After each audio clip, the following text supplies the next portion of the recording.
So you can say that A Slumber in My Spirit Seal is an elegy, which means a poem written after the death of someone.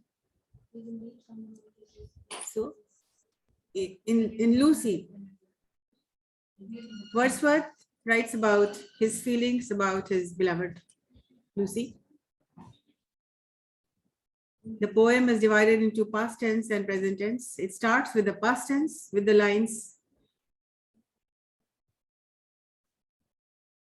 "A slumber did my spirit seal."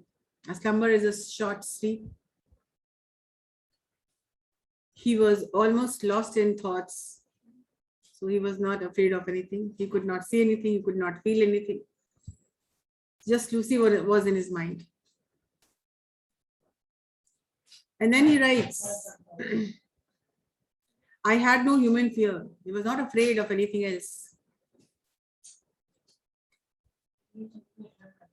A lover can be afraid of losing somebody, losing his beloved. But then here again, he said, Lucy is not going to die. Lucy will remain young forever. So the years of, the touch of passing years will not touch her. Right? With the passing years, the years will pass, but Lucy will remain young as she is. She will remain beautiful as she is now.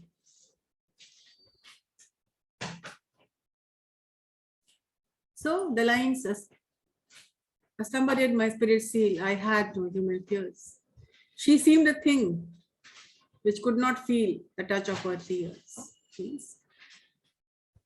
She will remain young forever. The passing years will not affect her innocence, her looks, her beauty. The years will pass on, but she will remain young forever." So this was the first stanza. The past tense. He thought it is going to happen. It was going to happen like this. He thought it was in the past tense. Did my spirit see? She seemed. So everything is written in the past tense. But he gets a rude shock in the present when he hears about the death of Lucy. And he jumps from past tense to the now, like the happenings now. When he writes, "No motion has she now, no force. She neither hears nor sees." She is still. She is dead. She cannot move, she cannot see, she cannot hear. And now she is being buried around Earth's diurnal course. Now she has become the daily course of life in the earth, buried in the earth. So Lucy, nature's child, has gone back to the Mother Earth. And now that she is no more, you cannot see her beauty. But yes, the lover is always very adamant on his own words. Yeah, he still sees her, and he still thinks she is beautiful, and he sees her in rocks. Every rock seems to be beautiful for Wordsworth. Why? Because it has the presence of Lucy. Every tree is beautiful because Lucy is there. So the nature is beautiful because Lucy is in nature.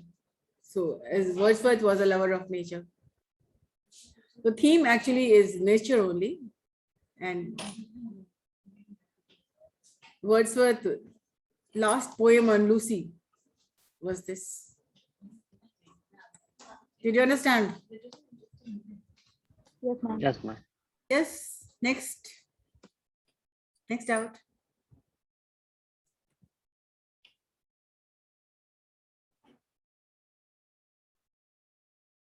Hello. Yes.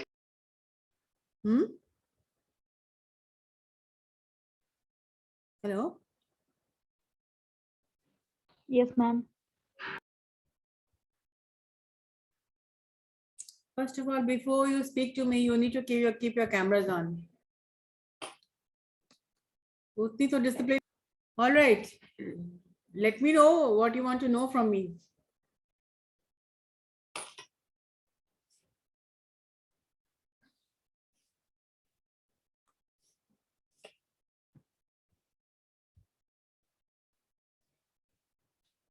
और कोई doubt नहीं है?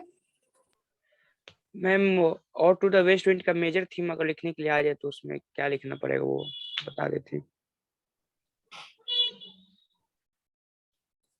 Ode to the West Wind by P.B. Shelley. Now, Raj Verma, you tell me what is the poem about? Ode का मतलब क्या होता है पहले बताओ. What is the meaning of ode? Yes, just now I told you elegy means a poem written after somebody's death. Ma'am प्रशंसा करना. Ode means you are praising. Ode to the west wind. Theme क्या होता है? The writer is praising the west wind. He says that the west wind is destroyer and a protector. Now tell me, how does he destroy and what does he protect? How is the west wind protector? Can you answer this question for me?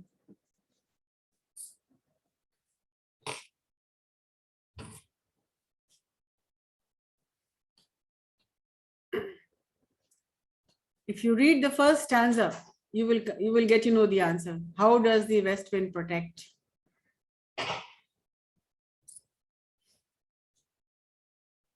Take out your book and read the first stanza. घर आ चुके हैं ma'am. तो चलिए हम आपको दिखाते हैं.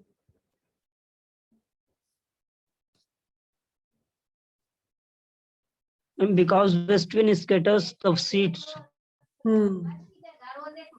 That's why Yes. it's called protector. जिसके भी घर में माइक्रोफोन ऑन है बंद कर दीजिए.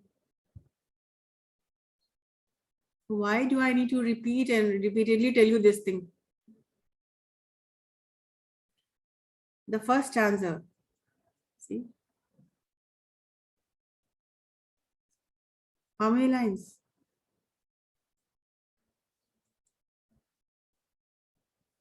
Ode to the West Wind by P.B. Shelley.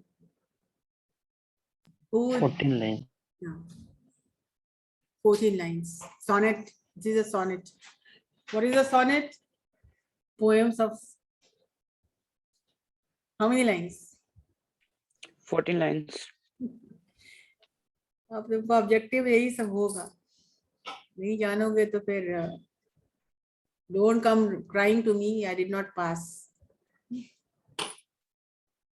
All right, let us discuss. Now, stanza 1. O wild west wind. No, he's describing the west wind. He's praising wild west wind. See all the W's. People who study literature, they improve on their communication skills. They improve on their content writing, on their writing skills, on their speaking skills. So why has he used wild? Because the west wind is wild, and he has rhymed it with, oh, wild west wind.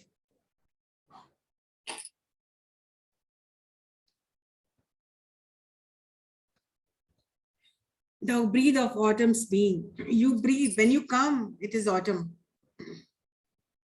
You breathe of autumn. Means when you come, we know that it's autumn. The west wind is felt in autumn. Thou, it means you. Thou is an Old Testament, Old English. It means when you give respect to somebody, you say thou. So see the amount of respect the writer is giving to the west wind. ठीक है? ओ दाओ मतलब you praise कर रहा है उसको इतनी इज्जत दे रहा है, उसको यू नहीं कहेगा, उसको दाओ कह रहा है. Thou from whose unseen presence the leaves dead are driven like ghosts from an enchanter fleeing. The meaning means because of you,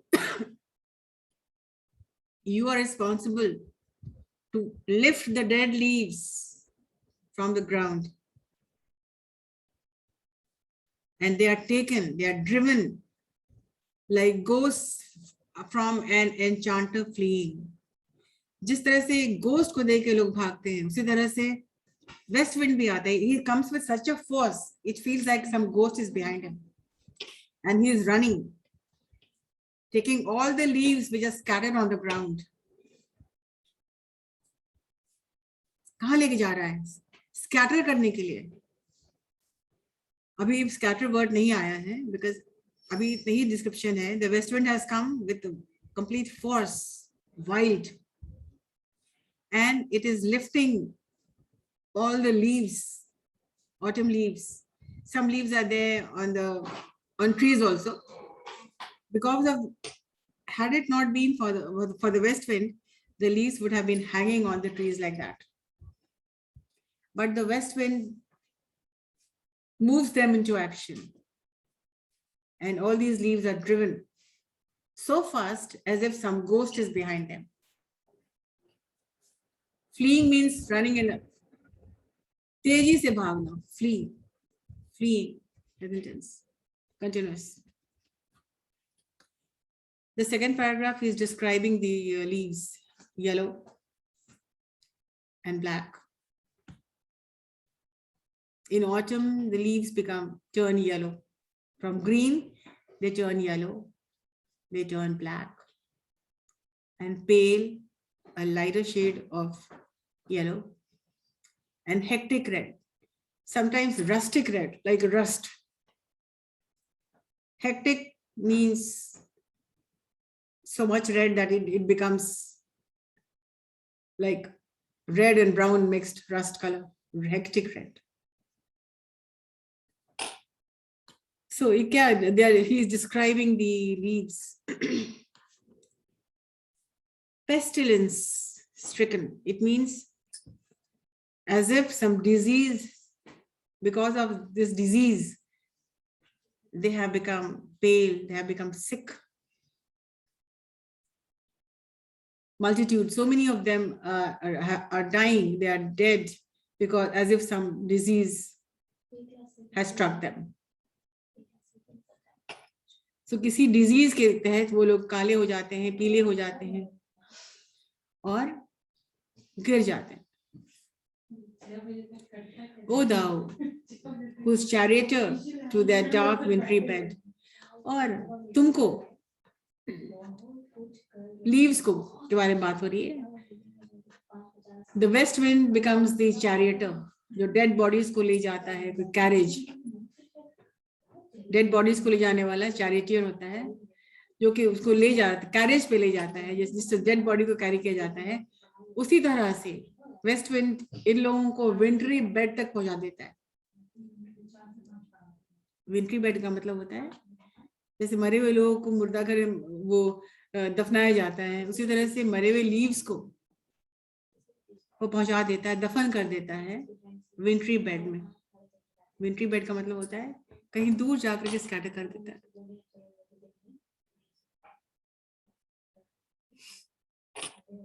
The winged seeds where they lie cold and low.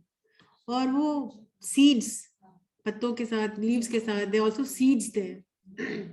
The flowers, the dried flowers, seeds, the leaves, which are all driven by the west wind. And they are there until where they lie, the winged seeds, the seeds which had wings. The wings were given by the west wind. जहाँ वो लोग पूरी winter सोए रहते हैं, अपने दफन रहते हैं, where they lie cold and low, each like a corpse within its graves. जिस तरह से corpse, जिस dead bodies grave में रहता है, उसी तरह से ये पत्ते और ये seeds भी उसी grave में winter तक सोए रहते हैं, दफन रहते हैं. Until कब तक? Until thine azure sister of the spring shall blow. जब तक कि spring season नहीं आ जाए. Now he is describing the spring season And the sister of the spring sea, and the blue Asia color is blue color, the blue wind, the breeze which flows, which you experience in springtime. So this breeze is the sister of the west wind. So she will come and she will blow, and then we'll get so many beautiful flowers. Sister of the spring shall blow. A clarion over the dreaming earth, and then where these seeds are lying, sleeping, she will blow over, and then driving sweet buds like frogs to feed the air, feed in air, with living hues and colors, plain and hill.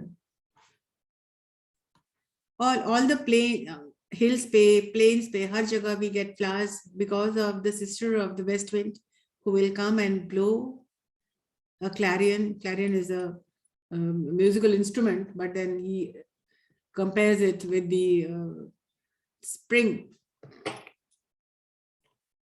And then we'll get all the beautiful flowers or fragrant living hues. Living hues means living colors. He's talking about flowers.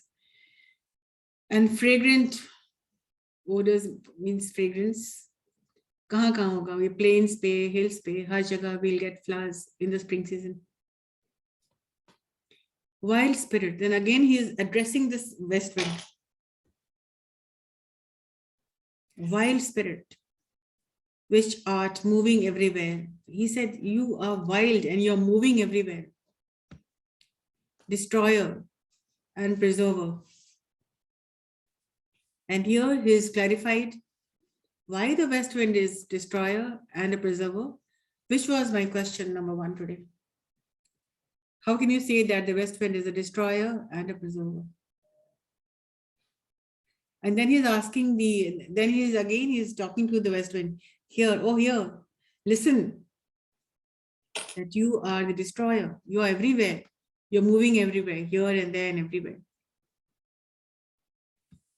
एक गजल याद आ रहा है, मैं हवा हूं कहां वतन मेरा, कोई कह दे कहां नहीं हूं मैं. So he is everywhere. This wild spirit, you are wild, oh wild spirit, who are moving everywhere.